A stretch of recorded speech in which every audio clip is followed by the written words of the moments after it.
কচু শাক খুঁজতে গিয়ে কচু শাক তো পেলই না, পেল হলো কচুর ডাঁটা। আসসালামু আলাইকুম, কেমন আছেন সবাই? আশা করি সবাই অনেক বেশি ভালো আছেন। আমিও আল্লাহর রহমতে অনেক বেশি ভালো আছি। দেখেন, বাবা আর মেয়ের অনেক বেশি কচু শাক খেতে ইচ্ছা করছিল, তাই তারা আমাদের আশেপাশে অনেক কচু গাছ আছে, সেখানে কচু শাক খুঁজতে গেল। কিন্তু দুঃখের ব্যাপার, কচু শাক তো পেলই না, পেল কচুর ডাঁটা।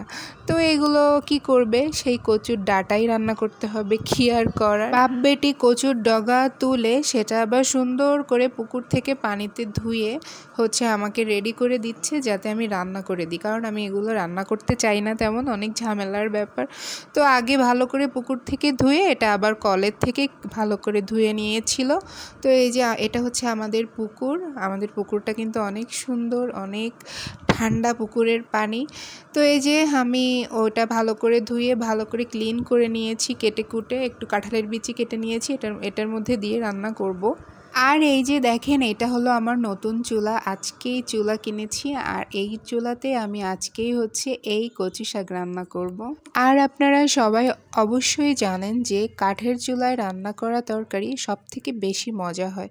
তো আমি প্রথমে অল্প একটু পানির মধ্যে কচুর ডাঁটাগুলো দিয়ে দিলাম, তার মধ্যে লবণ, হলুদ, ঝাল আর কাঁঠালের বিচিগুলো দিয়ে এটাকে ভালো করে আমি সিদ্ধ করে নেব আগে। তো এটা আস্তে আস্তে আমি সুন্দর করে সিদ্ধ করে একটু নাড়িয়েও দিলাম, নাড়িয়ে আবার ঢেকে দেব কিছুক্ষণের জন্য, যতক্ষণ পর্যন্ত এটা সেদ্ধ না হয়। আর আপনারা অবশ্যই আমাকে জানাবেন কিন্তু আমার চুলাটা কেমন হয়েছে।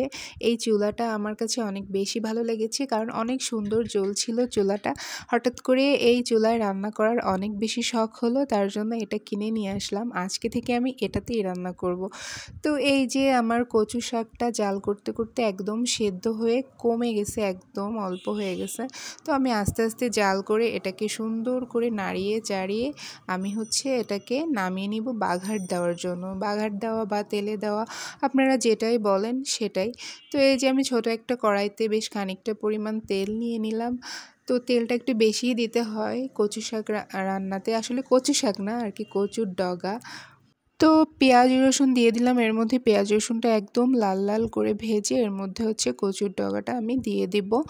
তো এই কচুর ডগাটা খেতে কিন্তু আলহামদুলিল্লাহ অনেক মজা আর অনেক মিষ্টি হয়। আপনারা যারা খেয়েছেন রান্না করে তারা কিন্তু অবশ্যই জানেন যে এই কচুর ডগাগুলো খুব বেশি মিষ্টি লাগে খেতে আর খুবই মজা হয়। আমার কাছে তো কচু শাকের চেয়ে কচুর ডগা খেতে আরও বেশি মজা লাগে।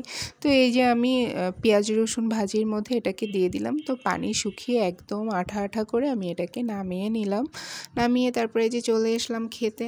কি বলবো বন্ধুরা, গরম ভাতের সাথে একটু লেবুর রস চিপড়ে এটা খেতে যে কি দারুণ, সেটা আমি এখন ভয়েস দিচ্ছি, আমার এখনই খেতে ইচ্ছা করছে। এটা খুবই ইয়াম্মি ছিল, খুবই মজার ছিল। তো আজকের ভিডিওটা এ পর্যন্ত। সবাই ভালো থেকো, সুস্থ থেকো, আমার জন্য দোয়া করো। আল্লাহ হাফেজ।